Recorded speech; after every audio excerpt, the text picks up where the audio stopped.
What's up? Welcome to the Ride the Rebellion podcast. Today we've got a guest in the studio. We started the podcast without even saying her name, so this is an intro that comes at the end of the episode, but I'm going to cut it and put it in the front. You guys won't know any different.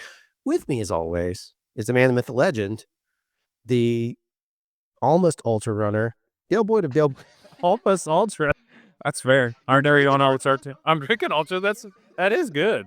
It was perfect for this. Yeah, that's what I'm saying. All right, It was sure. well done. You paired it together. And I'm going to let Dale introduce, because I've only met her in this conversation. Well, I mean, we've apparently overlapped in life. I think we're probably even friends on the Book of Face. But I'm going to let Dale introduce so he can get practice at doing this. Go ahead, Dale. Hey, this is our good friend. I met her years ago running. We've become friends. We've got a lot in common. As you'll find out soon, we might be the same horoscope sign.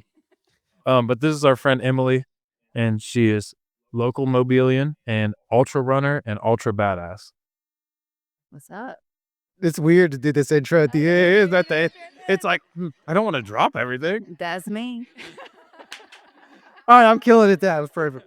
Intros are different than they used to be, so you don't have to sit through a 35-minute joke session about our sponsors, because we don't even know if they're going to stay with us since Dale cried last time.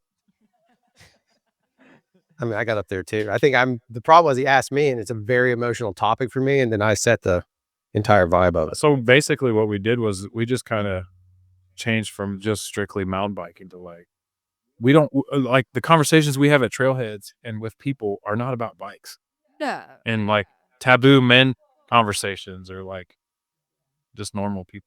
A lot about running when we run. Because you guys have gotten to be friends enough that you can make jokes offside of that. And I think it just comes with the territory of when you have a good peer group. Yes, you may have running in common, but then you start finding other stuff. Right. You find your people.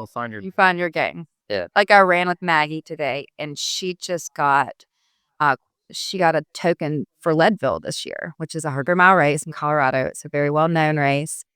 David Goggins talks about it in his book. We had one of his first entries into ultra running. And she went out to Austin and ran this race and did so well. She got a token, which is amazing. But then you realize what you're about to go through. Right. You know, you're like, The circles I've been in lately, I am the token. Yeah. I mean, our group of people gets tokens. They call them chips, and it's usually because they've been in recovery for a few years.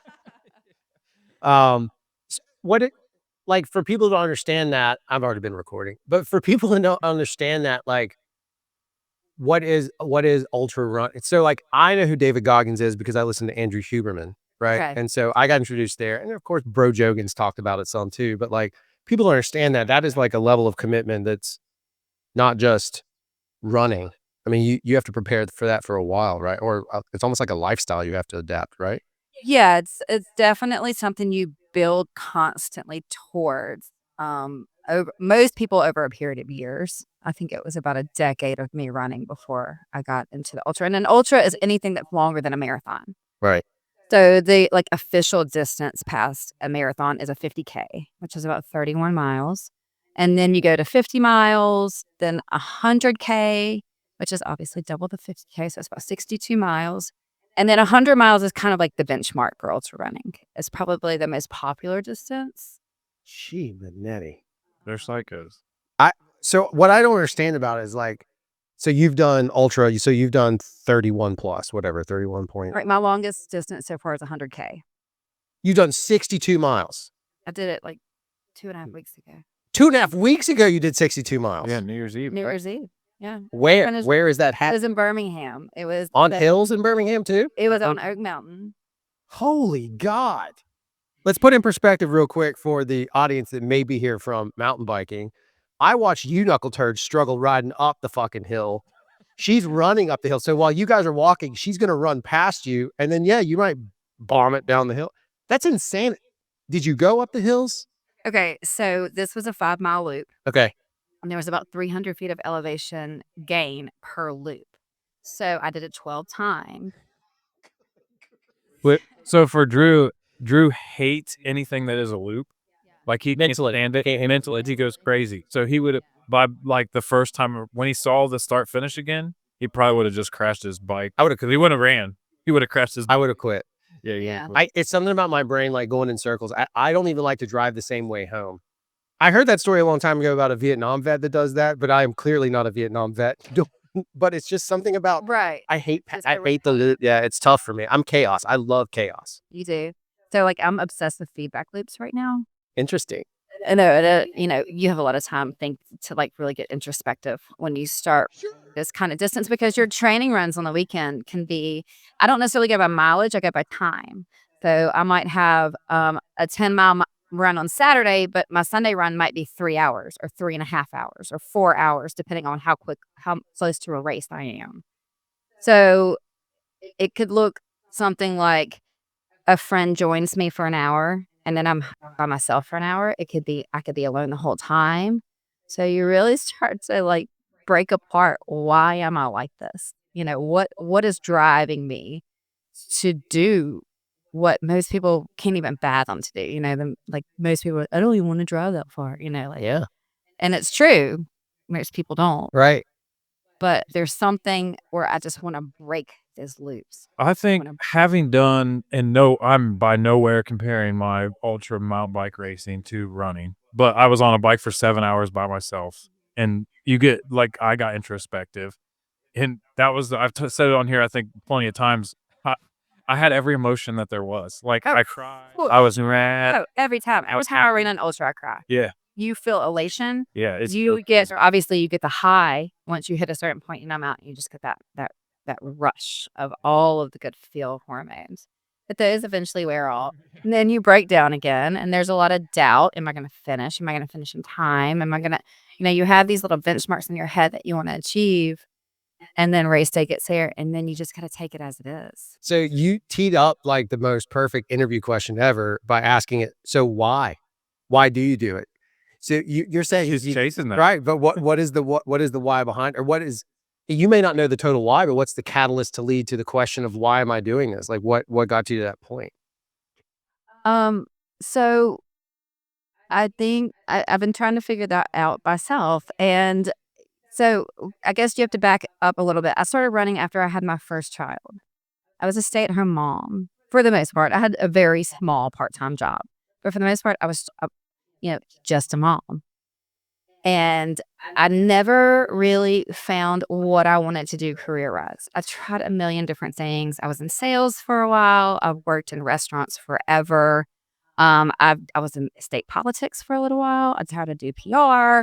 I did so many different things, and I just never really found my right fit. And it's almost like proving something. Huh. Like a lot of people chase those big careers. I know women that are like have these amazing, they're PAs and they're NPs, and like they have these professional degrees and they're just killing it. And I'm like, well, I gave birth naturally. That's pretty cool, like. And so it's like one of those things where you're trying to prove something to yourself. Like I could have done that, even though I wasn't really interested in doing that. You just want to get out there and you want to prove that you can finish and that you could do something big with your life. Do you so there's always uncomfortable questions, not necessarily for you, but I'm gonna ask it. Do you feel like because there's no holds barred. You can also say whatever you want, but Right. there's no holds barred on that. But do you feel like some of that drive is any of that drive related because we wouldn't understand it to being a woman? Do you think some of that comes from Oh, you go for it. So this probably people pretty much already know. Like I don't like feminism.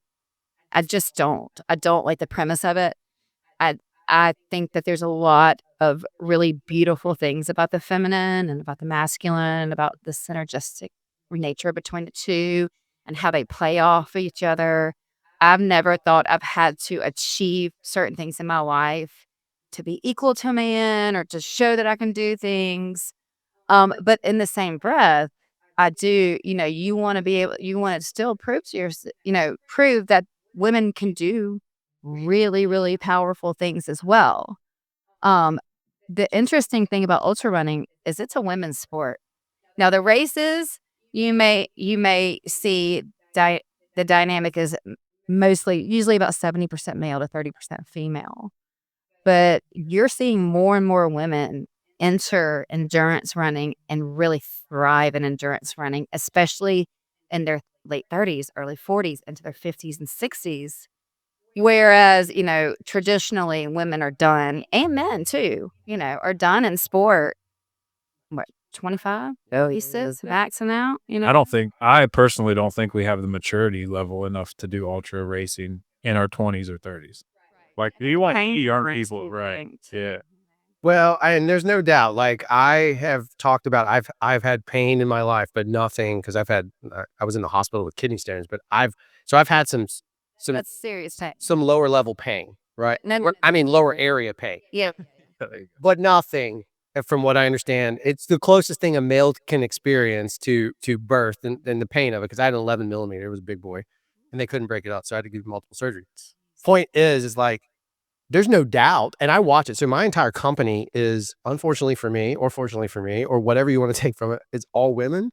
And then one of my employees has all daughters. I have nothing but daughters. Mhm. Right. So I am stuck with, as we say, I'm stuck with the bitches. I'm the bitches pit, but no, I have boys, thank God, because I prefer male company. I mean, I hate to say that. It sounds weird. I love women too. I coach women. I'm a coach. I'm a boot camp coach. Majority of my clientele in nutrition and in coaching are women, and I do love them. But I don't necessarily connect with women just because men are such simple creatures. You know, I don't. We're pretty. They really are. can't deny it. Yeah. They very, you know, there's no like agenda or underlying or picking apart or analyzing. No, we're too dumb. We will actually just tell you. Yeah, you just gotta ask and say. Yeah. So I hate to frame it as in I don't like feminism. I just don't like a lot of what modern feminism is telling women, that you have to be able to achieve these milestones. Now you can achieve whatever you want. You're more powerful than you could ever I had 2 natural unmedicated births. After I did that, you can't stop me from doing anything. Right. Like that is power. That is powerful. But there's weird things that happen, male observation, to women. So like my wife had to have a C-section because my first one was so embedded, right? And once you have one, you might as well just cut the same scar and go. No, it's safer in a lot of instances just to go in and do that. But she took some shit from ex-friends now. She took shit from it because they were like, well, you couldn't have natural childbirth. Like they gave her. Yeah, I hate that. Right. And that's a weird one inside of like, so men aren't allowed to cry. We're not supposed to show emotion or that stuff. But on the female side, there's this weird double standard of flipping the other direction. But like you have to have an after birth, you have to breastfeed, you have to Right. do, you have, or it's the opposite side. There's two, it's like a road divide. And so, Right. and so some of us are known as crunchy mamas, and then some of us are known as silky mamas, and then I don't know. There's a silky mama. so a silky mama is like, Doritos and Tylenol. Like you're just like throwing, like if a crunchy mama is like feeding their kid granola and breast milk, the other one, it's the opposite end of the spectrum. And they care, and I don't care. Like, I mean, I don't really care. Whatever fits your life. This is your life. It's not mine. I care. This is the choices that I made. And I don't judge anybody by my choices. I hope not. I mean, I try not to. I think we all do a little internally. But I try not to make people feel less than for making different choices than I make. But like even just that statement and sort of the personality of your approach, I'm not like downing anything, but the idea of any sort of construct of the over machismo mentality or feminism or what's the Gamergate guys, the ones that are like it's the equivalent of feminism, but it's I forget what it is, but it's like the male version of feminism. We're like, oh God, what's that guy's name? Yeah, that dude. So awful. Yeah, he's a turd. Andrew Tate. Yeah, That's his name. yeah. Oh, he's just the worst. Yeah. So there's that side of it. But the reality of it is, as soon as you embrace that, you create confinement for you and identities around you. Right. Instead of just being like, I'm just cool with who you are. Right. And so it's a weird dynamic. They used to call it woke, but I think there's a different side of woke that's not necessarily discussed, which is the idea of like, the only reason woke exists is to, at least in my opinion, to understand someone else's feelings. At least say, I get it. I see your feelings. I don't have to agree with your feelings, but I see your feelings. But it's gone like the pendulum swing all the way to the other side. And it's like, well, if you don't agree with them, then you're a terrible person. Yeah, you're Nazis. It's an orthodoxy. Yeah, there you go. Thank you. Yeah. Very well. So I've listened to a lot of just. She's got a lot of time to run and sing. And the 2020 was such an interesting time. Yep. But we did have a lot of time. I had a really great garden that year. Like it was fantastic. We would go work out. I worked at a gym at the time, and we would go do parking lot workouts behind the gym. And we'd do a lot of filming too, because we still had clients. Like the gym industry just crashed because you couldn't have. I mean, you have all of these payments coming in, and all of a sudden, like, you can't have the people. Like, what are you supposed to do? Like, your business, you just can't. That's more the independent gym though, because like Yeah, no, yeah, yeah, the factory gym like Club 4, they were like, yeah, come on in, mask. Plus, about like a boutique gym. It's something like that. The health department's definitely going to be knocking down your door. They had certain like rules that we had to follow and all the things. But most of the time, we were just on Zoom leading workouts. Same times we would have them live, we would have them on Zoom, and we just hang out in the back parking lot, work out. For me, that was fantastic. But I know for the average person, they went down rabbit holes because they had more time. Mhm. And some of those rabbit holes were just picking apart the woke movement for me, listening to podcasts about things that are not interesting to most people. So we want to talk. Well, the funny part is what we found. Probably are. Yeah, that's the thing, is what we found is most people actually are interested. I think the problem that we've run into is we got pandemic kind of opened the door and closed the door at the same time. Like it made it a swinging door, basically, that someone sometimes stood behind and other times people held closed. But point being is, I think individuals, the thing that we've lost over time is conversation, right? At Mhm. the end of the day. So Yeah. podcasting is amazing to me, not because we have one. Dale will tell everybody that we do, but it's the base. Not anymore. It's the basic idea that like we can have this conversation. We can talk about random stuff. We can talk about whatever we need to say. And it's nobody here is attacked anyone. No one's come aggressive about it yet. I mean, depends on how many beers get smashed. Yeah. Well, that's the thing is We're Virgos though. We're chilled. We're all three Virgo. Oh yeah, so we're all Virgos. watch out. Yeah. Here we go. Danger, danger. Danger. When's your birthday? August 27th. So I'm September 10th. I'm an August Virgo. So I think it's different. And so I don't know. But I don't really believe in all that stuff. But I do see similarities. Like my best friend is a Taurus. Yep. And they're both earth signs. And then two of my closest friends are both Tauruses. So I don't know if that has anything to do with anything, but we're more grounded. We have the same sense of humor. We have a lot of things in common. Right. We're both kind of bitchy. Have you ever done an Enneagram test? Do you know what the Enneagram is? Yes, I have. And every time I take it, I become a different number. I feel like you're an 8 though. Eight's like the Dale's an 8. I'm an 8. I feel like if there is any correlation between the star signs or whatever, you end up, because an 8 is like is more of a leader, but it's more like I'm charging ahead. So anybody that normally athletes are 8, Yeah. they fall in that category. And not to say that any number is worse than the other. It's just different personalities. Ones can also be athletes as well, but a lot of times like But 8 years. No, I'm not a 7. I know that because I have friends that are 7s, and I'm definitely not a 7. that's interesting. I'm an 8 with a wing of a 7, which means like I like to party. I like to party too. The funny thing is, I'm a 10, no matter what. Oh Lord. Everything just shuts it all down. And that was it, folks. It was the Yeah. quick. You can, So you grew up, did you grow up here? I did. Because I think you went to school. Did you go to a certain school that merged together? That was, Yeah. I did. For high school. Just high school. Same. Where'd you go to pre-high school? What do we call that? Grade school. So I was in public school in Mobile. I went to Dodge Okay. for elementary school. And then my family picked up and moved to Fairhope. And I went to Fairhope Middle School Okay. before coming back over to. Did you make the drive every day?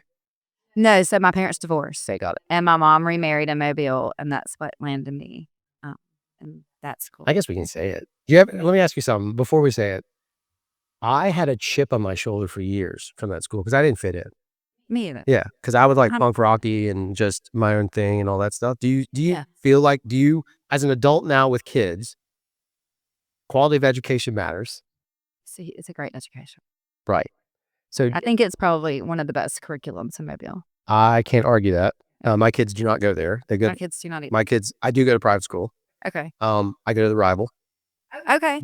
because my kids are more interested in the arts, and I do feel like, I will say it now, but I feel like St. Paul's has a better arts program. Yeah. Just based on when we toured everything, but UMS right destroys them on STEM. That's just kind of how it seems to me. Yeah. I mean, it was so different when we went to UMS, though.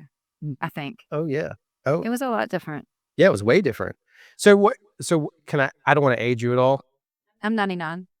So you were there when I was in school with you. Yeah, we went to school together. But I don't think we knew each other really, though. So What year were you? 97? 96. 96. Okay. Did you? So I was a baby. No, I know who. My brother went to school there. I call him my brother. He's technically my cousin, raised like my brother. Wade Stringfellow. Oh yeah, I remember Wade. Yeah, Wade's my cousin. Okay, cool. Raised like a brother because his mom died of cancer. Yeah. Yeah, and so he just grew up like a brother. So the class of 99 was different. We were a different class. We didn't have a lot of old money in our class. Yeah, you guys were rogues. Yeah, we were a road class, and I think I'm still pretty. I mean, my one of my best friends is Angela's Gibbons, but now Strickland. Yep. We still hang out constantly together. I work for the restaurant chain that her husband. It's not a chain; it's locally owned, but her husband's a chef. So like we came of age together.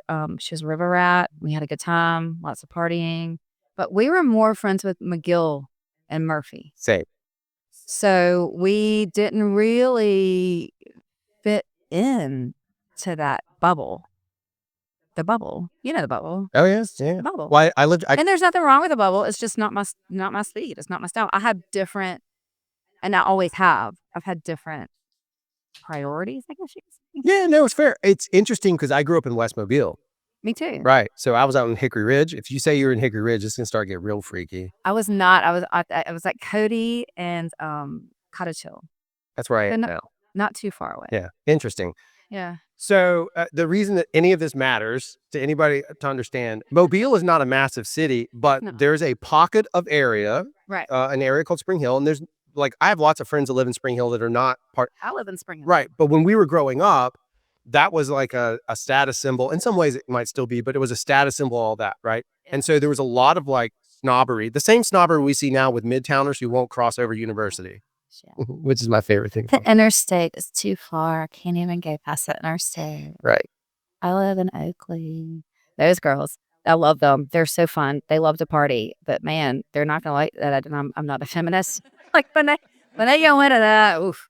No, I mean it's and I try not. You know, you put people in categories. It's just a natural thing to do. I coach at Spring Hill Boot Camp. I love it. I love my clientele. But I think it's a lot different than when we were young. I think it's opened up more. Well, even to say like so last time we talked a little bit about the lake. I know about Dale's like lake people. I'm sure you've heard some lake stories, Indian lake stories. And it's very interesting because that same little small community, we have the same, even though Mobile's the size of bigger, obviously. Yeah. But I still talk to people from high school. I'm not like a high school regular, but I still talk to some of those individuals. I know where they are in their lives. Right. I mean, and even the ones that I thought were going to end up being like turned up noses and super snobby. Now, Not. you get past that point, Right. all that dumb high school crap goes away. And then all of a sudden it's like, you know what? I have the same problem you do. Right. Like we just move along and figure it out. Yeah, I mean, I've really never had I never really had a chip on my shoulder about it. I just understood from a really young age because even when I went to public school here, when I was in elementary school, we kind of floated in those circles. Like we were on Ono Island on a boat on the weekend. You know, we were friends with people who had big houses and nicer things. Even though we were more middle class, my mom played tennis. We belonged to Skyline. You know, we were in a second tier country club. Yeah. I grew up a very privileged lifestyle, if you want to throw that rhetoric around. But I always knew that I was a little different. I was kind of the black sheep and I just never really, and it never really bothered me. Right. You know, I didn't need to I was a beta social affiliate when I was in senior or junior or something.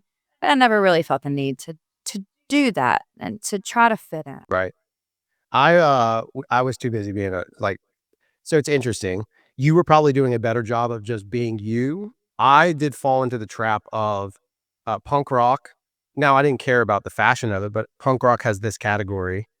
And so I fell into the trap of like, I'm punk rock. These are the punk rock terms. This is how I must be. So I missed a lot of opportunities. I did have a chip on my shoulder from UMS. I think you still do, personally. It sounds bad. To a certain extent. Like you don't carry it with everybody. It's weird to explain to people who have not experienced it.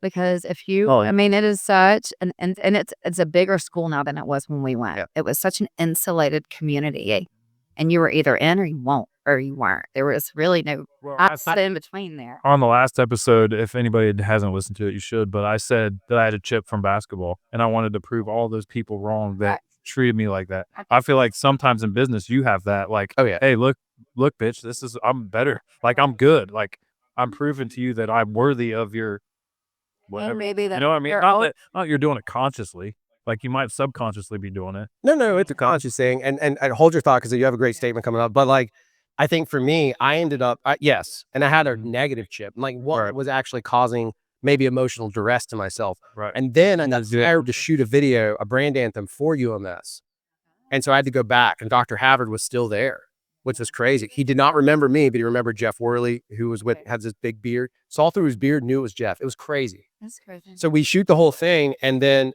as the editor, I have to temp in, and the focus is off. There it is. I had to temp in a voiceover, and when I it was my voice. Well, UMS loved it, so now I'm the voice of UMS. And so at some point, I'm carrying gear in, and I'm struggling, and because it was just the whole thing. And Dr. Havard's like, "Let me help you," and he's literally now as an adult male, I have to look back and be like, "Oh shucks!" Like I really so. I had this wall that I put up and then eventually tore it down by age and circumstance, broke it down, but I didn't do it. Now, to your point, you were about to say something about ultra running, and I'll just tee it up to say, do you feel like some of that, like, does that help you tear down a wall sometimes? Is that something that comes from it? It's proving something. Right. And you want to tell yourself it's proving it to yourself, but you know that's not true. Like you want, you know that there's a little bit of outside, recognition. How many times belong. during a race or something, and I know as a racer or as somebody that competes, I don't care where I finish. I just want to finish a lot of times. But how many times have you been during that race like thought, damn, I can't wait to like prove that, like show everybody that I got for like I'm on the podium. Like there's times where I'm like racing and I'm doing well and I'm like, oh, this is gonna be a sweet like people are gonna bow down to that. Yeah, right. Like I'm doing well enough because it's your success of the training for it, your success of like being physically ready. Yeah, right. Being ready for everything. So I was the first female, Darn it. Awesome. What? third overall. Listen, there's a lot of things that she's leaving out of this race that I think are way Well, you know him, tee him up. so like Interview him, boy. you literally moved for 16 hours plus, right? 1858. I finished Listen, no one that's before midnight. no one's listening to this has ever moved for that many hours straight. That's not true. That's not true. I would. There was a sale on pizzas. Yeah.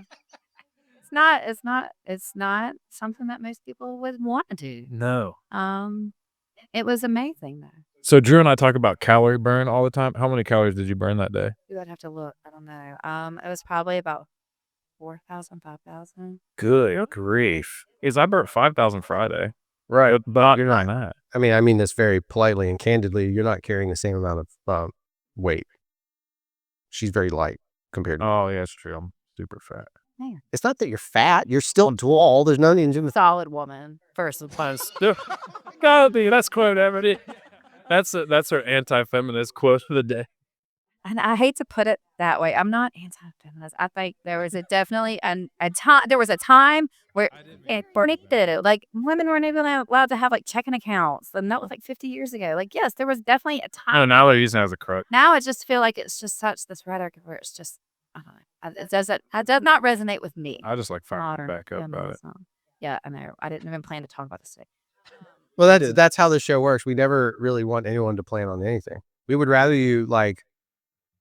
I mean, I wasn't planning on. I thought I was just coming here to talk about running. No.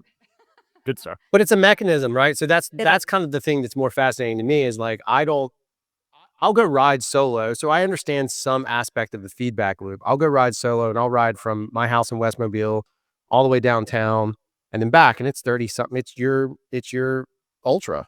Yeah. At the bottom. No, it's just a marathon. Just over, man. I'll just make a marathon. 50K. But it's the idea of being able to do that. And there's a point about halfway home on the loop that I take, where I'm just like, I'm done. Yeah. Like I'm over it, but I can't stop. No. And then there's some sketchy neighborhoods that like definitely can't stop. This race was interesting because my IT band started flaring very early in the race, like mile 12, which 12 sounds like a lot to a lot of people. But when you're doing 60, that's very early in the race. That's when you're still pushing. That's when I was running the whole time. I wasn't intervaling yet. I was, really setting the pace for my race. And I was like, crap, like this is not good. Maybe only able to do 25K today. which I could have done. You can opt out and take that 25K medal. They have a 25K, 50K. They had all kinds of options. Even though I signed up for one distance, if you're not able to finish that, these guys, they're the zombie trail races. They're amazing race directors. They do a really good job. And not there's and ultra running is a hit or miss type of thing. Some race directors are great. Some race directors are not. I would attend any of their races anytime just because they're really great people. And they would have cheered me on and built me up. But my husband was my crew. Like he was there with me. Sweet. And he's not a runner and never has been and didn't really know what he was doing. But he coached me through 2 births. We did this thing called the Bradley method where his husband coached childbirth. We took 12 weeks of classes. We were very intent on doing our best to have an unmedicated natural birth. And so he coached me through both of my childbirths and he coached me through this race. He told me, you will be so disappointed with yourself. Take some Advil, go do another lap. If it's still to the point where you can't run, like, your form is messed up, then your body's not going to be able to do this, which is solid advice. And so I took 800 milligrams of Advil, 4 of them. And I just headed back out and kept going. And he said, it doesn't matter how long it takes you. I had 36 hours to finish it. I could have, or 34. I don't remember what the cutoff was. It was the same. You did it in less than half time. Oh, for sure. Yeah. And I was, my in my mind, I was like 14 hours. I want to do this in 14 hours. And I went past that, but I finished. And that's all that matters. In the dark. And half the race was in the very dark woods. And the cool thing about it was you could do the loop clockwise or counterclockwise. Oh, interesting. So I did the first 3 loops clockwise and then the next 3 loops counter. Oh, I that's kept good. switching it back and forth. But no matter which way you were going, you had headlamps coming in both directions, which is great until you have to use the restroom on the trail and you're stuck back there and there's headlamps coming from all directions. And usually runners just don't care. I was going to say the emotions that everyone's feeling at that point, you probably could have just done it. Everybody would have been like, I feel you. I just peed my pants. I mean, if you have enough hydration, right? I mean, that's the other game that you're playing. That's a good thing. Yeah. That's a good thing. Having a pee during a race. Right. Yeah, it's really good. Right. Especially that race that long. My nutrition is really great this time. Like I really have figured out how to fuel effectively. How do you get to that point though from that side of it? Like obviously you can read and study because it's like anything else. Like anybody that's really serious about mountain biking does that. Right. Our guys just buy some goos and just squirting random shit in their mouth. Or a monster. Or whatever it is, or beer. That's it. Yeah, you practice when you train. You get different kinds of fuel. Some people fuel better with liquid fuel, so you'll get like a powder, mix it with water. That's what I do. I use this stuff called e-fuel. I like it. It's mostly maltodextrin. So the nice thing when I get done with the ultra, you think you'd be like, oh, I just ran, I'll be so skinny. No, I have like serious like beer belly just from your insulin. When you have that amount of carbohydrates, your body retains water. So I always have nice little gut going on when I finish a race like that. Maltodextrin is also a laxative, if I'm not mistaken. I haven't found that. That'd be a bad place to find that out. Yeah, that would be a very bad place. And then the gels work. I like peanut butter sandwiches. Yeah, that's like Dale with those stupid ass. What are those things you like? Uncrustables. Uncrustables. Yeah, Uncrustables are big. So the big ultra things are Uncrustables and Fireball. The alcohol Fireball. Mm-hmm. Yeah, just for pain tolerance, probably. Yeah, especially as you get into the upper miles, they'll have those little shots at the aid station. Really? I did take a shot. I do it at Skyway. I did do a shot during a race, but it was not an ultra. It was the Louisiana Marathon in Baton Rouge. I took a shot at miles 24. Does it give you a boost? No, it just kind of numbs everything out. Oh, okay. I mean, obviously you wouldn't want more than one, but I mean, it's just that, that's fire. It's like it numbs. I don't know. Ultra runners, there's a lot of ultra runners who are addicts, as you can imagine. You gotta be addicted to do it. Right. There's a lot of ultra runners that like to party. They like to push themselves, work hard, play hard. Yeah. Kind of thing. A lot of ultra runners are CEOs. They're the ones that can afford to like go over in Europe and do like the Mont Blanc and all the major stuff right over there. But yeah, it's a motley crew. Yeah, that's the same with the mountain bike ultra guys. Like the guy that stopped at the Skyway aid station last year is doing a 100-mile race, and he's like, "How much Fireball do you guys have?" We're like, "Plenty." He's like, "Cool, because I'm gonna need some on the way back." While he's lighting a cigarette up Right. in the middle of a 100-mile mountain bike race, like he chain smoked like 4 or 5 cigarettes while he's standing there. I'm like, that. I don't know about Awesome. that and running. No, running would be harder. That'll be hard. Do you do you have like do you do metrics on all your stuff? Oh yeah, I love analytics. What is your you have a bootstrap? Is that what I see? No, that's just a watch. Garmin. Yeah, that's what I do too. And it's interesting because like I started going because I do weight. I shifted over and do more weight stuff now, in addition to sometimes riding. But the problem I always run into is like the metrics aren't. Those are built. These I have one, but the Garmin seems to be built for running. It's okay for biking, but that's it. And then everyone else has got like all these variations. Have you over the course of time tested other stuff? Only reason I ask is because like I'm asking personally. I have a fitness coach here. I can get free. Yeah, you can. But like the Woot strap is one thing that people, and now they're saying it's garbage. And then Apple doesn't track everything very well at all. Their battery life is just Yeah. not where you want it to be for running. Dale, will you pull that screen back? No, this screen on the camera. And then touch my face. It's driving. Oh, wait, let me turn the auto on. Hang on. Found it. Put a little box around my eyeball.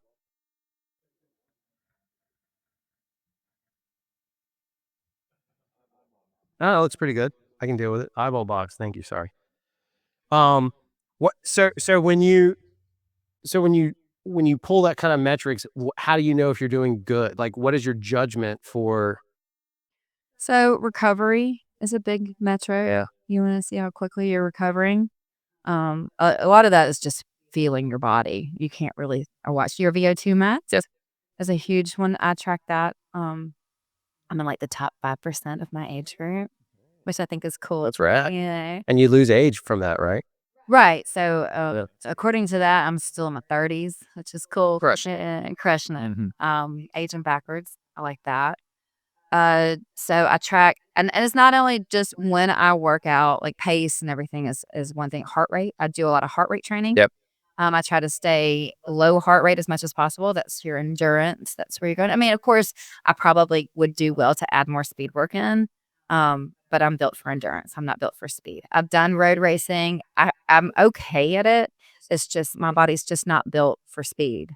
And sleep. I track sleep. I track hydration. I do not track anything with food.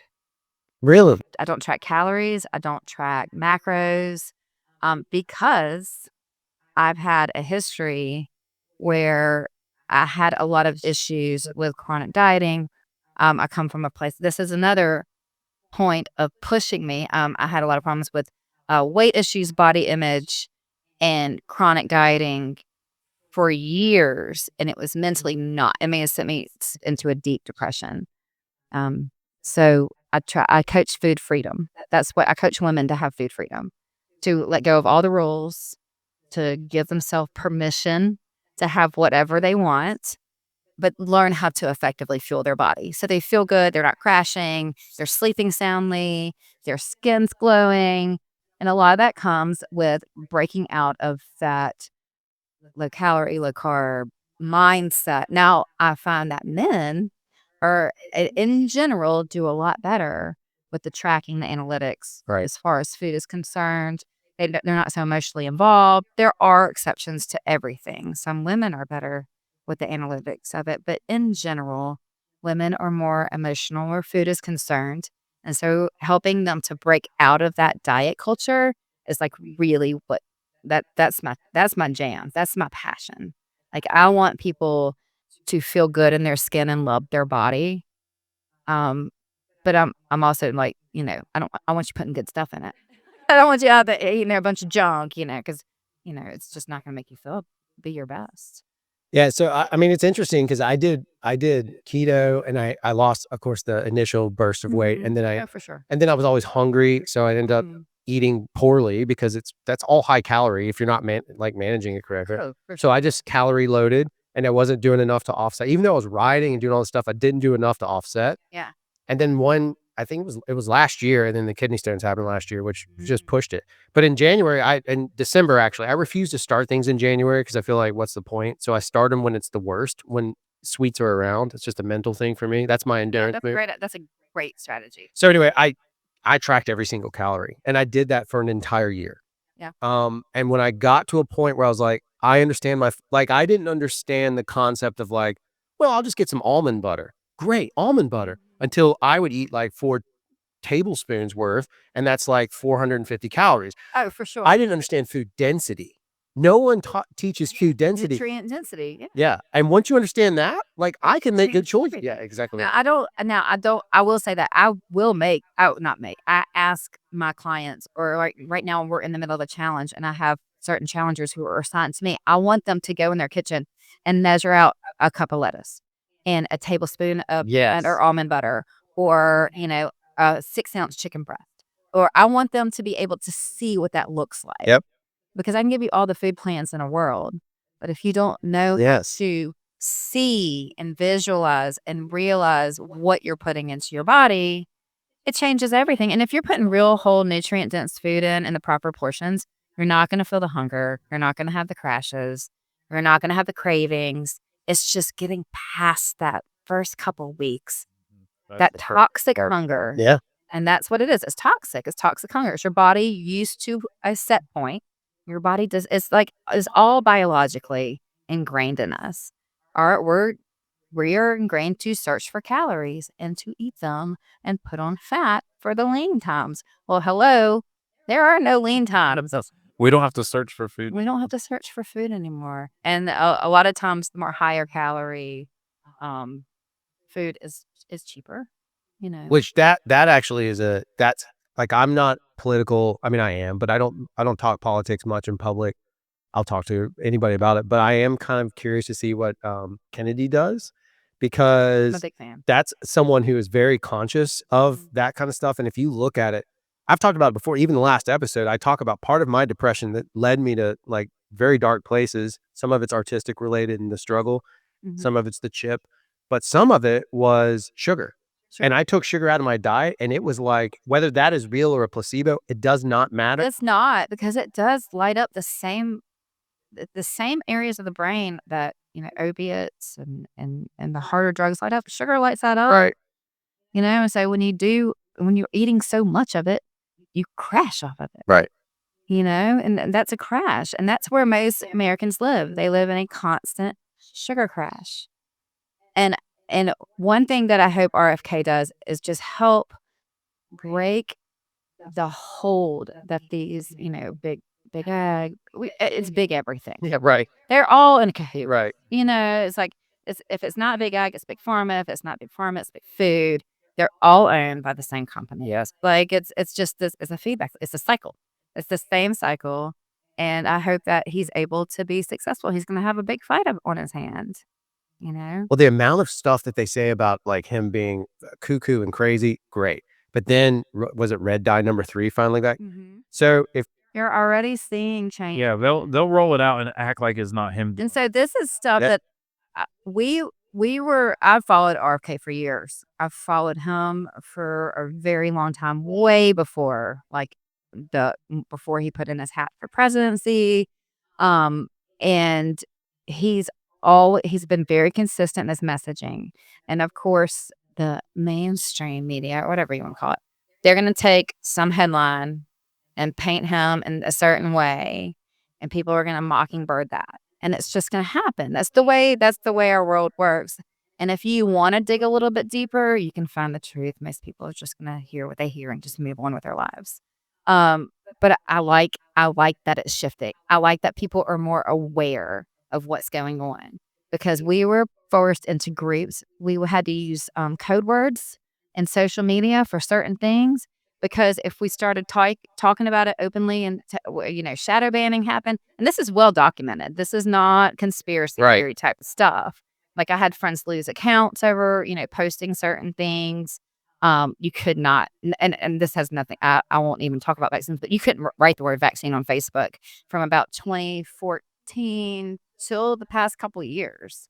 Well, even then, Zuckerberg was on Rogan recently, and he talked about the fact that the Biden administration called and sent emails that was like, "Hey, you got." It was a meme. It was a joking meme. Well, it was the Matt It- Damon meme. No, Leonardo. Leonardo. Yeah, the Leonardo meme. So they're like fighting on that. The thing that was crazy to me is I read this book. There's a guy, I can't remember his name. The name of the book's Always Hungry. And he breaks down, that's the start of my nutritional density journey.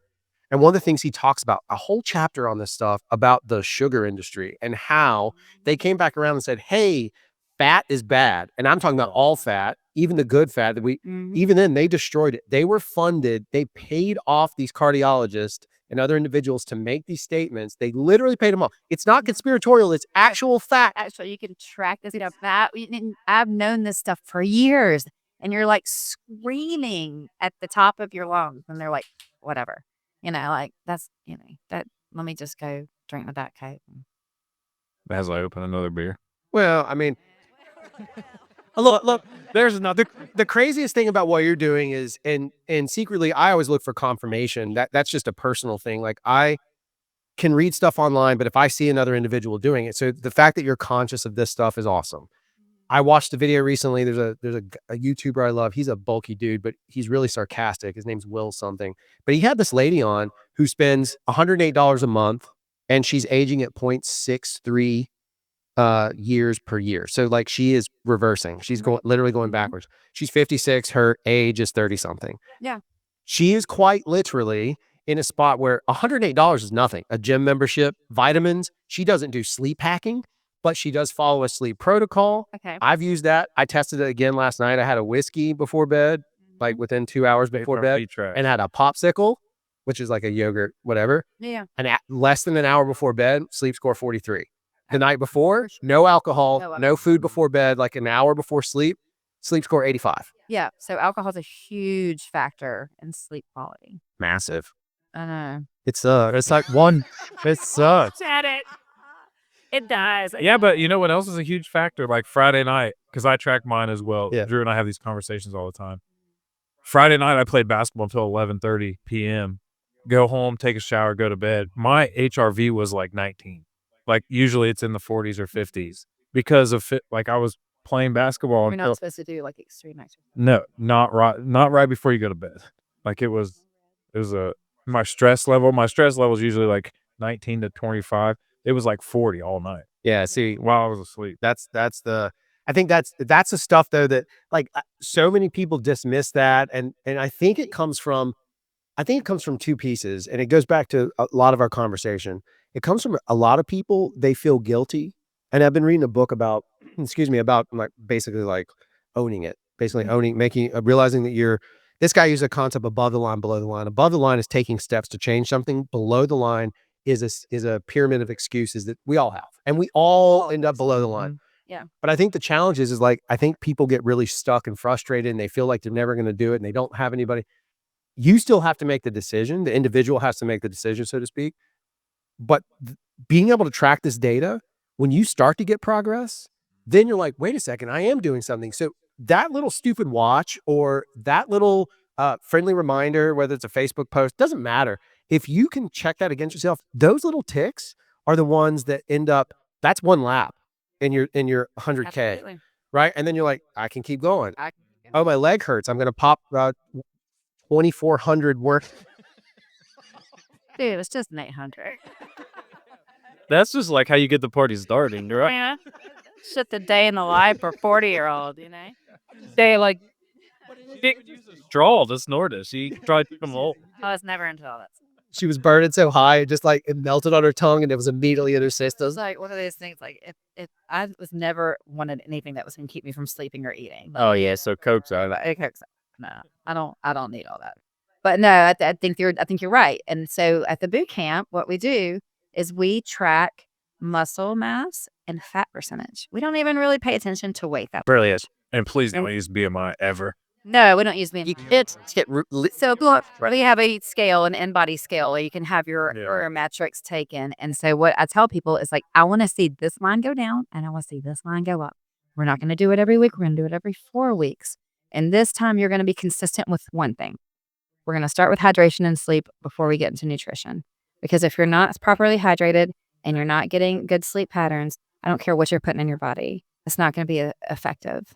I mean, it will be to a point, but you're not going to get the most out of it. Those are foundational. You have to get those down and work on one thing at a time. Like you said, one lap, 1 week, just focus on your protein. Like, Yep. And then when you get that down, that's how I work with clients. We said, we don't do that whole overhaul, but no, we're focusing on one thing at a time. And then the little steps, they start to add up mile by mile, 1 mile after the other. You just keep going, just keep pushing because you only have this one life. Why do you want to feel like shit? Yeah, we just had that conversation this morning. So like I'm dieting right now, not dieting in the diet cycle. I'm going back to like what I should have been doing that I lost track of. But I'm heavier now than I ever have been since I lived in Mobile. I was like 225. I was usually right around 200. But I've been 280 in my life, so I've been all of it. So we talked about this morning. Like yesterday, I didn't eat off the diet, and then last night I was like, "Cool, I'm just gonna have French bread pizzas that I made for my kids and I smashed some, and I felt like shit this morning." So we were talking this morning, Drew and I was like, "Yeah, dude, I feel like shit." And he's like, "Oh yeah, I do too. I ate ravioli." Oh, I never eat pasta. Pasta is, I eat so much pasta. I'm sure you need it, right? But Right, it's an energy food. right. But I'm going in and doing weight stuff. Right. But I ate last night. It's not even good pasta. It was fried pasta because it was toasted raviolis, homemade. Okay. Yeah. Yeah, but that's the only time I've had them in a while. Like, I don't do a lot of junk stuff, but like, Yeah. to your point, I don't feel guilty about it. No, you should enjoy it. Right. But the feeling of like it doesn't feel good, like my body doesn't feel good today. Right. Like Then you go for a run or you sucks. we sweat it out. Let's go. And that's another thing is I mean, it's not ideal, but a lot of times that's the best way just to clear it out, reset. It's a reset button. Yeah. Now running 60 miles is not a reset button. No, because that's the other side of it too, though, is if like even having this conversation, I hope that no one takes any of this the wrong metric is like that's a threshold that is top tier. Ultra running. What you're doing is Right. top tier. The value of 2 miles would be great. Hell, if there's data that shows if people will just walk, what is it, 1 mile or 1.5 miles, whatever it is, that there's an Italian word for it because the Italians walk after a meal. Because they eat so much damn pasta, bro.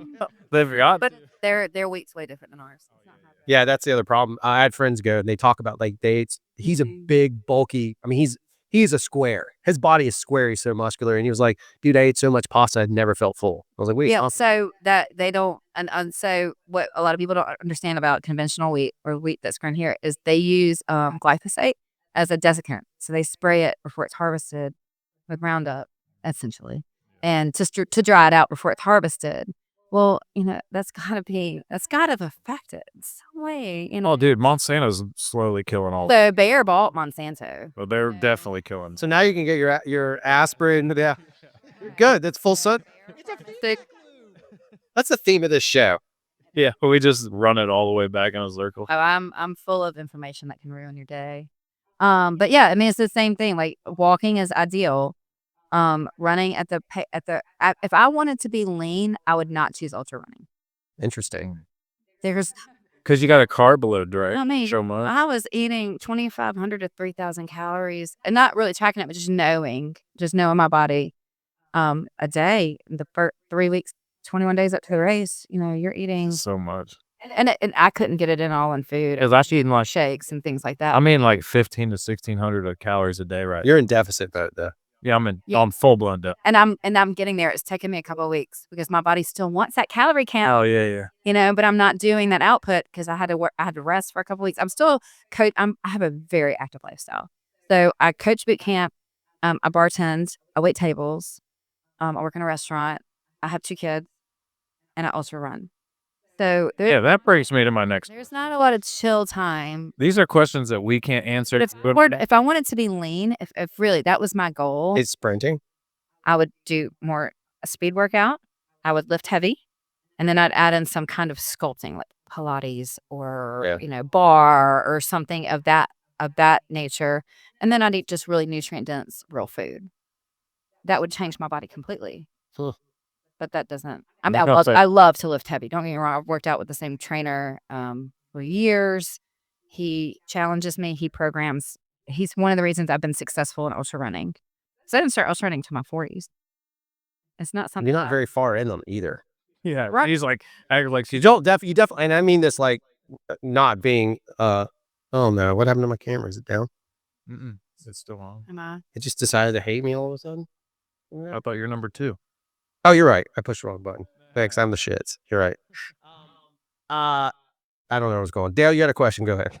Oh, no. There's the things like that we can't answer is like, you've said you do all of these things, plus you train for ultra running and you do ultra running. A lot of people listening to this and us, we make excuses to not go run for 20 minutes and we don't have all those other responsibilities. How in the hell do you manage your time? And I know you and I have these conversations sometimes where I'm like, you're going to get burnt out. Stop it. Yeah, he tells me all the time, "You're gonna burn yourself out. Stop." And I do, I do need, and I am in a season of rest now. So you have different seasons, it ebbs and it flows. I promised my husband I would not sign up for a race this spring. The boys have lacrosse.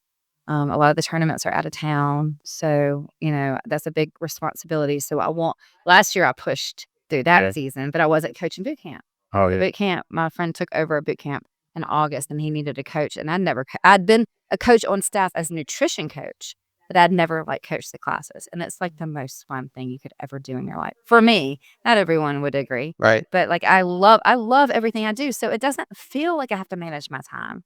It doesn't feel like it's a time commitment. I never dread work ever. All the jobs? All the jobs, because I work for my friend's restaurant. Right. It's so fun. It's downtown. We have a great time. We had, where are you at, Debris? At Debris. Yeah.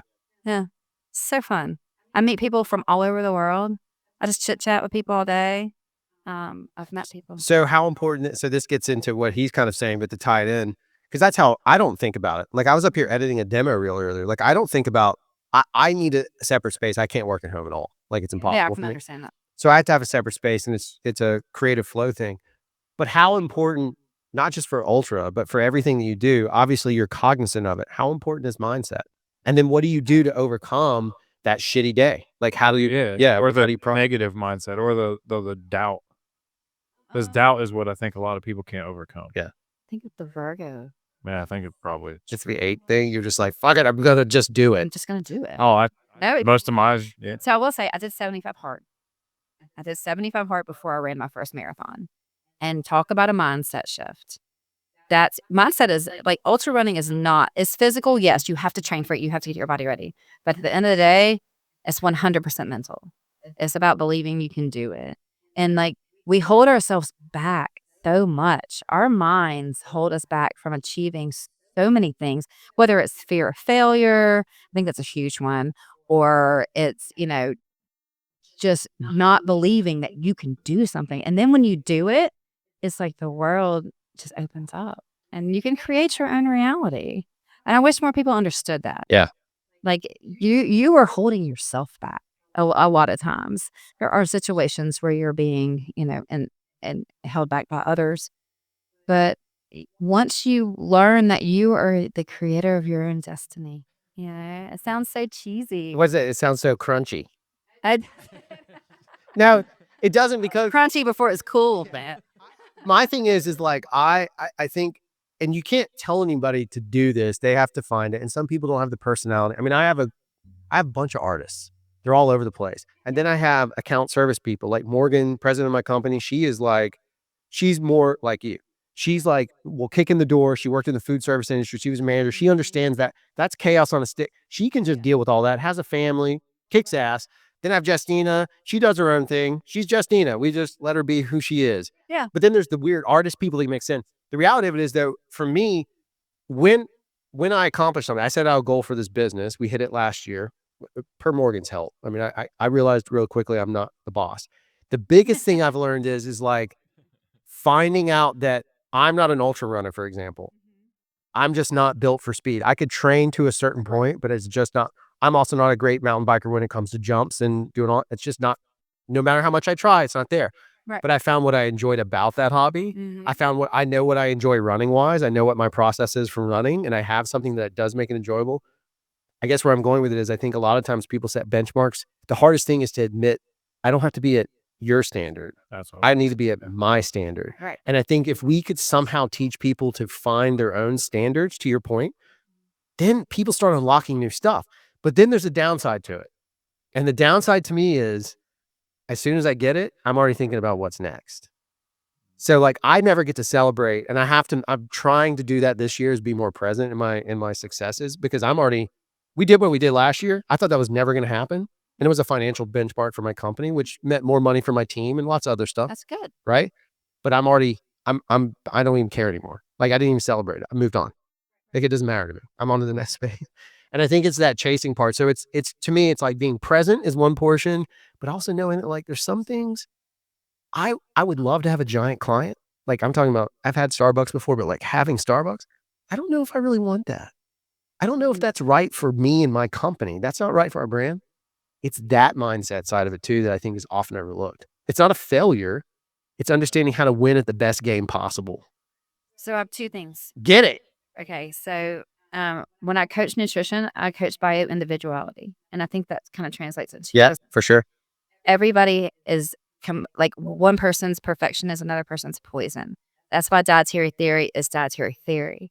You can't necessarily put everyone on the same program because the way we metabolize food is differently. Some people are sensitive to certain foods. Some people, it's just you can't. There's not a one size fit all for nutrition, as there is not a one size fit all for your business. Right. But as far as like not stopping to celebrate and going and pushing to the next thing, have you ever read The Comfort Crisis? Have you read her book? I listened to it when I was in my last training cycle, and it's a longer audio book. It's like 8 or 9 hours. But he So it's a Sean Ryan episode. Yeah, it's a single. talks a lot about the way we're wired and a lot of different studies as far as neurologically and the mind and mindset. And we are problem solvers. We are creatures to solve problems. And that's where the drama comes in to our lives, because we don't have a lot of problems to solve anymore. We're not searching for most of us. Now we're not searching for shelter. We're not searching for food. Right. We're bored. We're bored. Yeah. We're straight up bored. We have So we're actually dealing with the TikTok we're crisis. problems because that's how our brains are wired, to be problem solving. Yeah. So if you don't have an outlet for that, Right. you're going to be sucked in to the drama. And I think a lot of ways nutrition is drama. Being on the diet drama for women especially, like they love that first week of like throwing everything out and being on a plan. And then the drama wears off and they fall back into old patterns, and it is what it is. And then they just get Ozempic. Yeah, listen, I don't I look, if it helps somebody, that's fine. I just feel like that the one size fits all or one pill to save the world or whatever you want to call it, like that's the stuff that scares me the most, because that not only affects the human body, it also affects mindset, because then all of a sudden you're not problem solving anymore. You're just taking whatever comes along and you just grab it and run with it. And that stuff scares me to no end. Like I just watch people struggle with things, and it's kind of like, again, you mentioned the TikTok drama, right? So TikTok was canceled today. It's back today. It's back today. Like I got a business. Somebody made a face about it and it did not age well.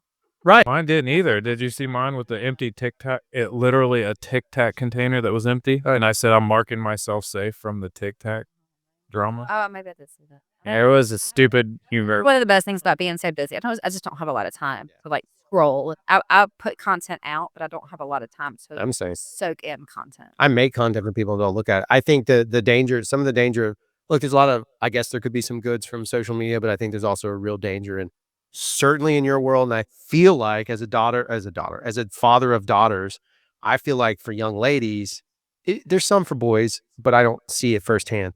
I feel like social media for women is the most toxic possible thing on the planet because of the comparative measures that have already existed. But now, and this isn't feminism, this is kind of like, be you, boo. But the stuff I watch it. I can literally see it. It is like hyper competitive. I hate the fakeness of it. Yeah, it's also influential. Like social media influencers is a thing. Like, I'm so glad I got through high school and college and after college in my 20s without it. I'm glad there's no record of what I did. Same. no, yes, I'd be canceled. We wouldn't have a podcast. Oh, I know the business. Yeah, it's bad. Yeah, it's do bad. Great. Yeah. Like, I was worried about Polaroid cameras when they were pulling them out. I was bullied. I guess you could use that. I was bullied to a point in middle school and high school because I didn't really feel the need to fit in. And that doesn't translate well a lot of times. And I still have a core group of friends and, people that love me for who I am and all that. But, people they want to see that you're trying to fit into that bubble. And if you buck it, it's not necessarily a good thing, Oh, I know from this damn podcast. I can tell you just from the concept of we didn't go make this dumb place to go ride bikes because we were trying to be cool. We did it because a big group of us didn't fit into the bubble of what was there. So we made our own. That's the beauty of the story is like you can do that. I had the same thing there. That's the exact same experience. I had bullied the whole way. I told the story last week about me speaking off. That's not bullshit. I literally made up some satanic sounding words. They'd leave me alone in the locker room because I was like full on seniors fucking with freshmen. And it was like, well, I'm about to get destroyed if I'm not careful. Right. I was better off to do that and just carve my own path. And that probably still motivates me in a lot of ways, to your point, is to having a chip, but it's not from the school, it's from the people. Right. And I think it is. I think more importantly, if we talk about the chip or like things like that, the people that don't identify that they're operating with a chip or in past issue, or like if you don't accept something that's happened in your past, you're going to be constantly chasing your tail, basically. It's the feedback loop. Yeah, it's a feedback loop. But that's what I'm saying. Like we chase, so like running or biking or any physical activity that you're doing, it's a dopamine hit, right? Like we're looking for that next hit, just like a heroin junkie or a meth head, or at this point, like some people that are in an infinite sadness loop, right? Like I'm looking for another reason to be unhappy or sick. Yeah. Or in pain. And I want other people to understand how they use social media now. Like bam, I'm sick. Okay, cool. I'm gonna go run. Right. You could do the same. Or I'm this or that. Right. It's like you can use social media to good and you could also use it to very bad. I try to make people laugh. Yeah, you're the memely. That's meme. It doesn't always translate. I just can't. Sometimes what I think it's funny is people do not think it's funny. Well, that's what's funny though. Comedy is not always funny to everyone, and that's what's funny about comedy. Well, that's almost what got killed, right? And that's the whole thing of like, Yeah. I've realized when we have these podcasts, like when we start talking about, and you're included because we all grew up in the same time frame, the things that we used to say and find funny, they don't play no more. Like you can't. I mean, they're still funny. They're coming back. They are. They're seeing some pushback. Right. Sometimes, but there's some things There's like, some things that probably should not be revisited. maybe not, but even now culturally, you still have to be like, for example, SNL. SNL has changed over time. Now, Dave Chappelle was on last night. He said some very controversial. He was smoking on. I mean, straight up smoking on the camera. Chappelle's immune to everything, though. Yeah, but the FCC doesn't care. So like, there's all these things happening. But then I was thinking about the other day, and I was like, it's Pat. You can't make an "it's Pat" joke. No, you cannot. That's done. Yeah, that's true. Right? Because that is, it toes the line. He gets up there. It's ambivalent. Yeah, that's exactly right. But that's the shift that we've gone through. I just think it's interesting that like when we kind of consider the approach of comedy, that also brought joy. Comedy makes us laugh. That creates a joy thing. But if we're too strict, however, if we're attacking someone and when comedy gets vicious because someone is getting off on watching someone else's pain, now we're no longer. That's my only objection to somebody like, do you know who Matt Rife is? Really good looking. Yeah. Yeah, he's smoking hot. That guy bothers me a wee bit when he gets into the line of like almost attacking somebody about it. I've seen some other guys that do the same. What do they call that? It's just ironic. Matt Rife's from where I'm from, like literally 20 minutes from my hometown. So like the fact that he acts like worldly views, it's so funny. It's just a sound panel. It's just leaning up there. It makes me laugh when he's like making fun of people. Whole studio's falling apart. Oh gosh. We had a guest, but we killed her. No, just pull it forward. There you go. It's just leaning. Sorry, I was just trying to get some chopsticks. Have you seen my? I stayed on Dale, so there was no Napoleon. Have you seen my chapstick? Yeah. It's like Uncle Rico. The guy, Uncle Rico is a great example. The guy. No, the whole last podcast was my Uncle Rico moment. Saying he's living though. Still lips in it. Sometimes. I think that's one reason I've enjoyed working in restaurants as long as I have is because there is no woke PC stuff. No, you don't have time for it. No, you don't have time for it. Like, one of the guys I work with, he's a local comedian. So we get to work and we just laugh hysterically the whole time. Like, there's nothing but joy. I mean, there are, it gets contentious sometimes and, you get busy and there are those moments. But overall, we all love working together. We work well as a team and we have the most fun. And what is life if you're not having fun? Agreed. What is the point? Like when I coach and my background is in holistic nutrition. I went to the Institute for Integrative Nutrition where we learned not only 100 different dietary theories, but we learned primary foods, what really feeds your soul. And your career is a huge part of that. And if you're miserable in what you do day in and day out, what's the point? Yeah, I agree. Couldn't agree more. What's the point? Like, I understand at the end of the day, sometimes we just got to feed our families. But find something that feeds your soul where you're not just That's the thing though. Like I think a lot of people are strapped because of social media. It's the feedback loop. Social media shows them like, hey, Drew got a boat and Drew went out on his boat with his family this weekend. I don't have a boat. They're smiling. We were on the couch. I'm not smiling. Like, and now I got to go buy a boat. Meanwhile, 2 weeks before that, we were all on the couch miserable. Exactly. And we're older. And what you don't know is that wasn't my boat. I just lied. I rented the boat just for that fucking photo. And then the boat broke down. We were stuck for hours. And also, he had to work 4 overtimes for 4 weeks to pay for the boat. Yeah. Yeah, no, comparison is the thief of joy. Yeah, it is. It's hard to, like, I like to use social media to stay in touch with people that I otherwise wouldn't have. Right. People that I'm not going to, we've been talking about somebody recently, like, I'm not going to call that guy, but I get to see him through social media. And that, to me, is more valuable. I mean, so Facebook came out when I was a junior in college. I think you had to have a .edu email to even get on there. And I remember going on and just like poking girls, like there you could poke people on Facebook. I know, it's so, Dude, it happens all the time. I'm a bro jocka for 100%. Like you could see me walking in through the door, like I'm the poker. I'm the smoker. Please don't say that ever. I'm the Dale boy. Jim Poker. Yeah, that's right. Yeah. But that was what we did on Facebook. That was our entertainment. But now I use it as like a tool to like communicate with people that I otherwise wouldn't write a postcard to in the 90s. Yeah. So, but other people don't. They look at it as like a reflection of what they should be. Right. How much do people like? Yeah, right. How many likes do we get? Content out there. 3 likes, 30 likes. I don't care. Mm-hmm. Yeah. We've been doing it for a couple of years with this podcast. Some things work, some things don't. It doesn't matter. You just keep pushing it out. I have a PR background too. That's what my degree's in. It's PR. You want a PR podcast? Yeah. Sure. So, PR is interesting. Were you ever a member of like PRCA? Yeah. Not really. No, I got through South. I went to South, and I got through there. So we had overlap, and we didn't know each other in college either, at all. Because I was in Trinity Hyacinth. I graduated 2004 in communications. PR. I'm the chains though. I guess I was ahead of you a little bit. I just connect them back, like an extension. So the cool thing is our PR campaign class is for Lanyap. That was a lot of fun. Oh well, we don't talk about Lanyap. Okay, but no, they were just starting. But it's where Rob was launching it, right? Right, it was right when they were launching it. So it was hot. I mean, it was kind of an exciting time to do a campaign and be in PR. And then I got out and I started working in state politics a little bit. What is that? Can I ask you a question about that? We don't have to go into the actual person. We'll do overview because it was a governor's campaign. Okay.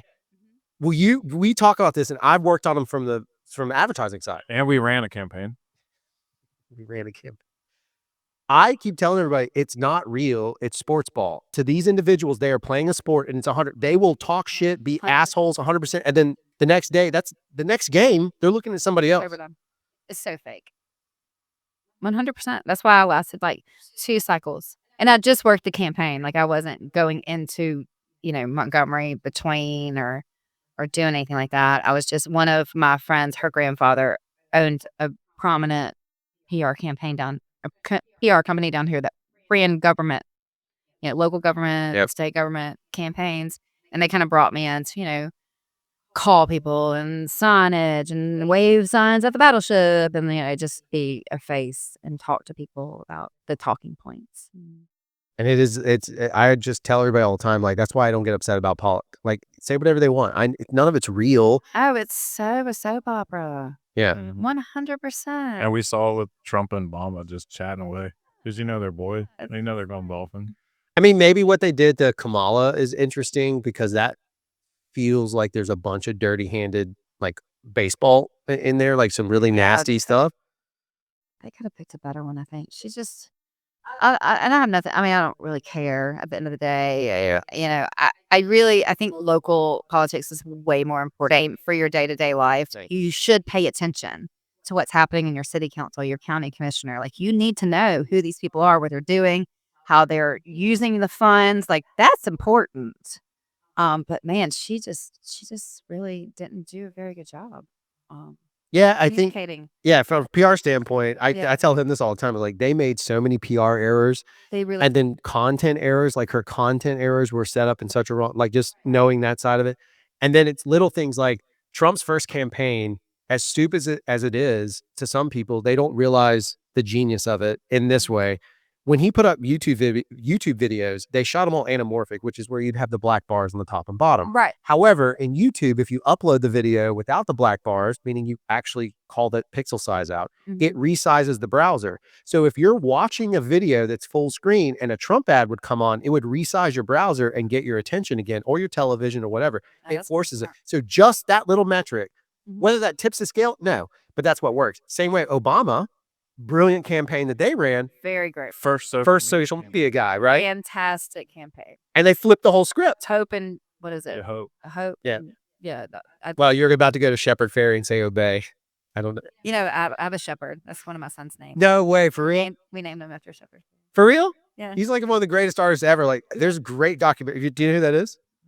He's a graffiti. Yeah, he's Say hi, bro. nah, bro. He's right. So you know that iconic picture of Obama and blue, Oh yeah, red, white, and blue. the Hope one. Yeah, that's shepherd. The original one is Andre the Giant's face. Yeah, Andre the Giant. And he's like this prominent, like, graffiti. He's like priest who's local, or Banksy. Oh yeah. Allegedly, I know Banksy through a friend. It's weird. And the guy, That's weird. it's strange. It's a Facebook connection. The guy does stuff like he posts stuff that only Banksy. It's weird. I've often thought about, like, yeah, it's really strange, but he lives in, he's a UK guy. His name's Robin. I won't say his last name because I don't want to dox him. Well, we could blow this podcast up. Just say we. Moved to New Orleans. They were talking about. I don't know. Think about that as art though. Like, how do you, someone graffitis, right? And then how do you own that? But people are buying the wall. But what, like, it's really strange because what value is there? Essentially. Yeah. It's the only way to know to approach it. There's the greatest artists in the world are trained spray painters. Graffiti artists. Yeah. Have you seen? No. When you're trying, Sometimes they level stop. The graffiti on the trains is the best art. You're not talking about the graffiti that says join the nation of the Lions. So like when you go, when you're in New York and like, have you ever been on, when you like leave, like you're going into Queens, like have you ever done, like you're going above ground? No, I've never been in New York. Yeah. Okay.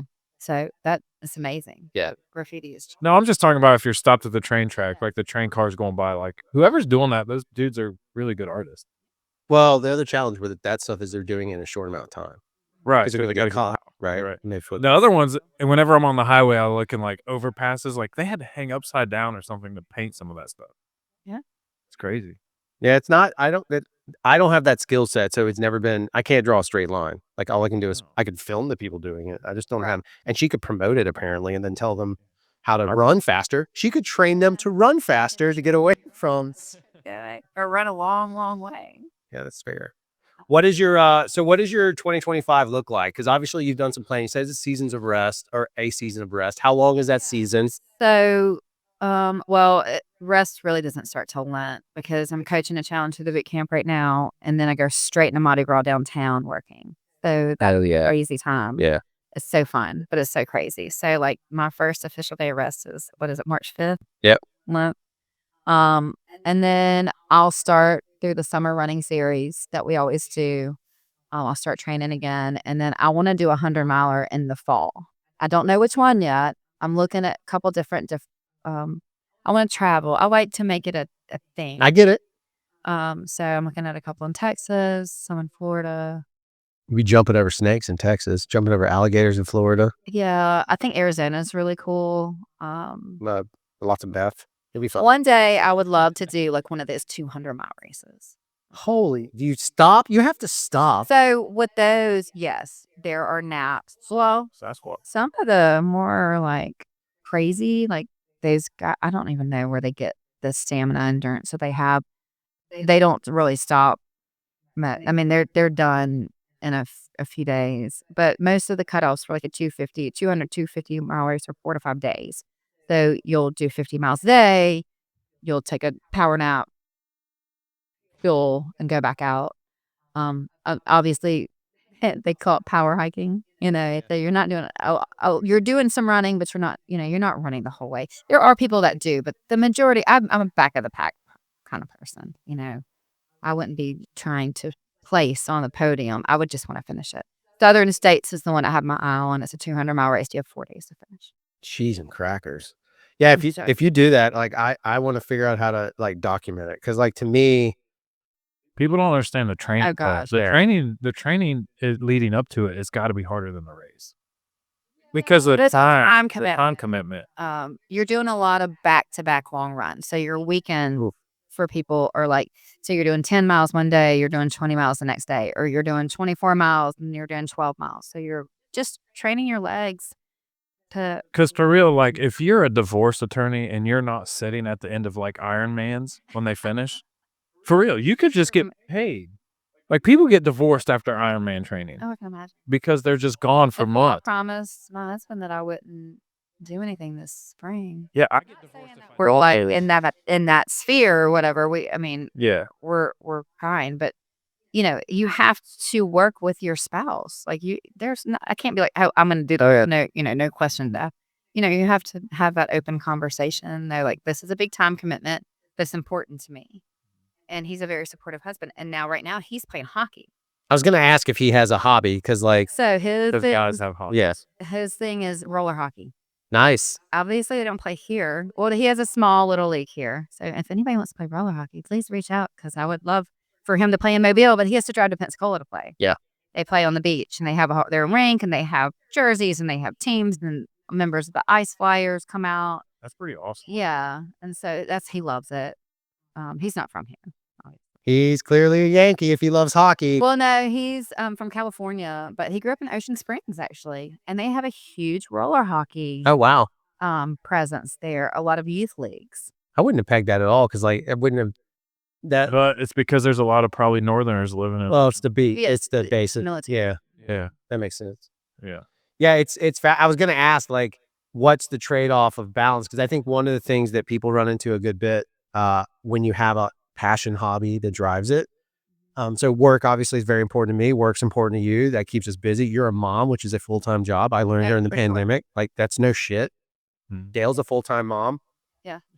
No offense, Casey. I like, yeah, I think. Well, I mean, Dale's a full-time dad on that sense. Like, so he's in that same boat. That is a real operation on both sides of it. Kids still want to go to their moms more than their dads. It's just the reality of life. It is what it is.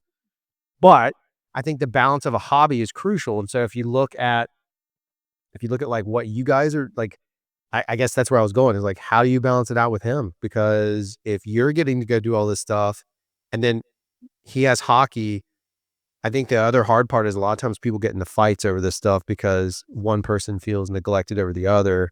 Typically it comes down to one of the two people in this partnership don't have a hobby. Yeah. And they're mad that you do. Right. So like it's a balancing act across. It is. It is. And marriage is a balancing act. Oh, it's a feedback loop. So For sure. Luckily we both have personalities where we're not jealous people. We have a very good balance of conversations of like, if you're not happy, just tell me. Right. Don't do the passive aggressive thing. I don't have time for it. I don't have the energy for it. Because I'm going to train for an ultras. Train. I mean, I don't want to be thinking about it for 6 hours. right. And so I think, I know that hockey is important to him, and he's in hockey season right now. So it's okay for me to take a step back. My body needs to heal. Yeah. I'm like, and so I'll push some seasons and he pushes others, and we just find the balance where you can. It's not perfect and it's not always clean and it's not picturesque, but it works. Whatever is happening. Still got a ring on my finger. Yeah, there you go. So 25, he's doing hockey.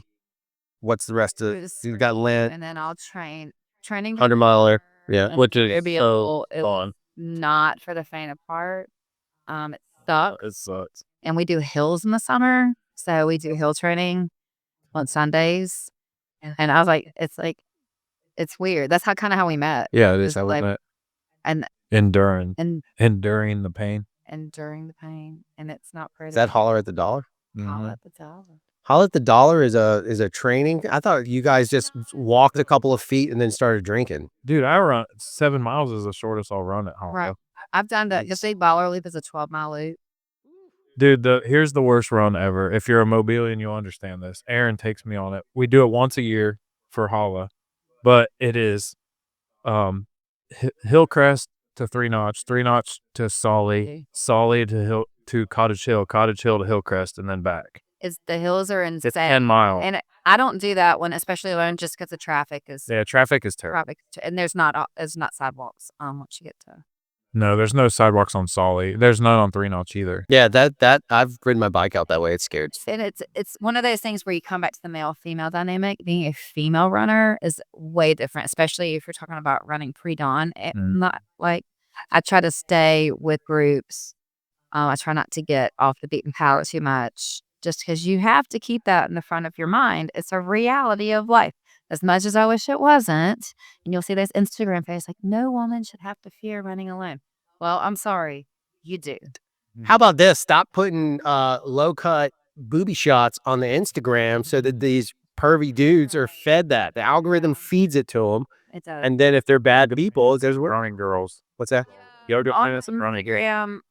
I have a few things running wise, but obviously I keep my a lot of my tracking is private. I don't let people know my routes. Yep. Where I'm going or what time I'm going. I'm not like, hey, I'm gonna go run here at this time. Like there's a lot like that. Running in the woods alone. Like I was trying to night run before the race and I was by myself at South Campus, which is a pretty safe place to run. And I was up in the woods and there's this dude just smoking a blunt on one of the benches, which I figure you're smoking a blunt. Obviously, you're probably not a violent person.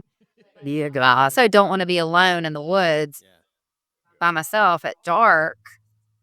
What am I going to do now? So I just ran the swamp loop at dark and then ran back home. Yeah, but also like that anytime the weird thing for me is like anytime I've been in that boat, maybe I was doing a zone 2 or even just zone 3 trying to stay in some space. And then something does happen and I get a little bit of an adrenaline dump. And then I'm like, well, that's screwed because then the whole thing shifts. And, I'll just run in the dark in the race. Yeah. You got to pop. That was one of my fears was the night running. Especially up there. Even though Oak Mountain is in the city, it's still like, it feels remote in times. Like there's some spots up. Well, we were on that loop and there was runners constantly. It's more about being in the dark and like falling or not being able to see going, your light going out. Yeah. We have a mutual friend, Lance, that did the 100 mile on the Chitladega. But like he's out there in the middle of the dark by himself. Yeah. Like was an out and back, right? It's an out and back. Yeah. You run from Jacksonville, Alabama to Georgia on the Silver Comet Trail and back. Cheese and crackers. Then you're by yourself in the pitch black. Yeah, when you get into those night runs, a lot if you get separated, you don't necessarily have a pacer with you at that point. Some people do, some people don't. Just depends on. And your crew is meeting you at rest at tents, rest areas, but you don't have crew with you. So a lot of times you're just alone. And what happened to him? He was four-wheeler. Four-wheeler is a four-wheeler guy. Yeah, some four-wheeler just came up. Just out in the middle of nowhere. Was he drinking? Yeah, I think so. Something like that. Like harassed him? No, it just came up on. I mean, if it's just that's the last thing you want, it's just it's like the whole bear in the woods. Yeah, for sure. You're a man. And you're in the middle of nowhere, Alabama. Like, can't be safe. Or Georgia. Or wherever. I don't even know. Oh yeah, I look at the more you talk about it, the more the screenplay writes itself in my brain. I talked about this a long time ago because I paid attention to it actually when I was making Convergence. I wanted to make a movie about a runner, And then the whole idea was it was ultra, and he gets separated from people, and then you start thinking that because I like psychological horror, and it sounds like this is perfect fit. But you start thinking that he starts thinking that something's going wrong, and then the audience is left to question, is something really going wrong or not? And it's not a monster movie, just But wait, that's actually real life if you're in the middle of an ultra. right. That's my Like, point. you're thinking all these things are happening, but they might not be. So you get so low of glycogen in like all your stores, like as much fuel as you put in, you're still burning through it. You're just going through, um, and so you do start to question yourself about Yeah. you just can't have a solid thought. It's just brain fog. It's just you can't your train of thought doesn't. Did this ever creep in? Because during mine, I like midway through, I'm crying, I'm mad, like because I didn't train well enough, I didn't have nutrition correct, and I'm like, I'm never doing this again. This is the worst thing ever. But did you have that thought? And then when you get done, did you say, "Damn, I'm signing up again"? Like once that like initial because mine, when I got done, I was like, I'm never doing this again. And then 5 minutes later, somebody came over and they're like, "Will you do it again?" I'm like, "Oh yeah, I'm signing up." Yeah. Yeah. I mean, I think you do have those points where you're just like, okay, this is why am I doing this? But no, for me, it's just like, um, analyzing. I take it from an analytical point of like, okay, so what am I doing right? What could I do better? Yeah. What am I gonna do next time? Because there will be a next time. As long as my body is physically able. And there was one I'm gonna have to retire at some point. Well, I was also worried because of all the emotions I had. I was pretty sure I was pregnant when I got done. So I didn't know if I was going to be able to do it again. You do feel I mean, emotions bubble up. You let 'em out. So they bubble up, and it may not even be an emotion that was tied to necessarily you it was Felt something like I let everyone. inside, Yeah. and you have to get that stuff out. I felt like I let. Choose drugs now. You choose to run. Choose drugs, alcohol, and else, you're right, eh? That's gonna be the name of the podcast right there. I mine was all like I felt like I let everyone down. No one on my wife was the only person who knew that I was out there. Like, so who did I feel like I let down? Like it was a weird feeling. And then when I got back, roll up and she's got Pedialyte, a blue tarp, and a towel. And I was like, okay, thank you so much. The Pedialyte's awesome. The towel's amazing. What the blue tarp though? Like, what is that? You're just gonna roll me up and throw me in the leg? Like, what is this? Maybe she thought you wanted to lay down. I don't know. She was like, well, you're so dirty and gross. You're not going on our blankets. Fantastic. I died for the last 7 hours. We can wash the blankets. I love your wife. Hey, she's awesome.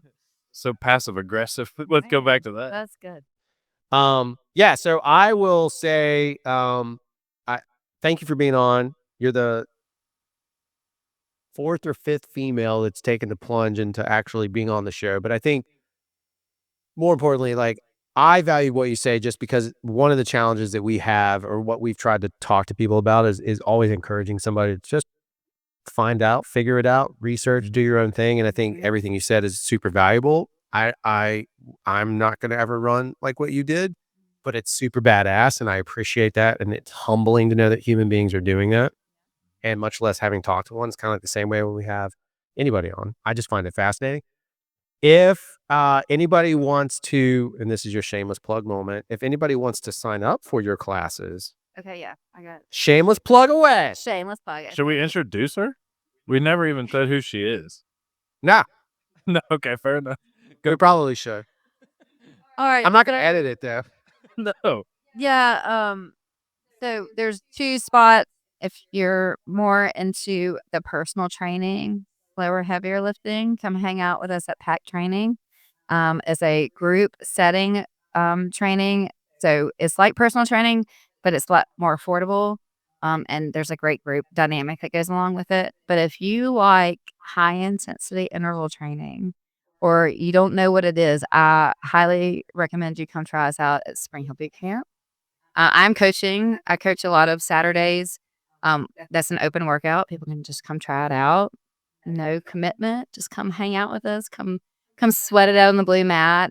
We do a free week all the time. We're at Spring Hill on the interstate behind the Waffle House. Yeah, boy. Down from McCoy's. I'll drop you off at workout. All you men smell there's like a Wendy's, a Waffle. Zap. Yeah, it's for all your food great. As I make them go outside and run the sidewalk, they can smell all that stuff. No, we have a really good time, and I think as we try to treat it as a family dynamic. We all work together, all ages, all you don't have to be an athlete to come work out. We can scale it to whatever ability, whether it's day 1 or day 100. Like I've been doing it for the past 8 or 9 years. It's one of the reasons I've been so successful in my running and being able to scale up is because I do the pack training, I do the boot camp classes, I cross train, I focus on building muscle, I focus on leaning out. I have different seasons, and I love the people I work with. And if you want a po' boy, come see me at Debris. Yeah, boy, they're good. Cool. The place is is good. It's fire. All right, so we're gonna sit here for about 5 seconds in silence, and we'll actually do a fucking intro because No, we don't. we just went straight in the conversation. I still need to introduce who she is.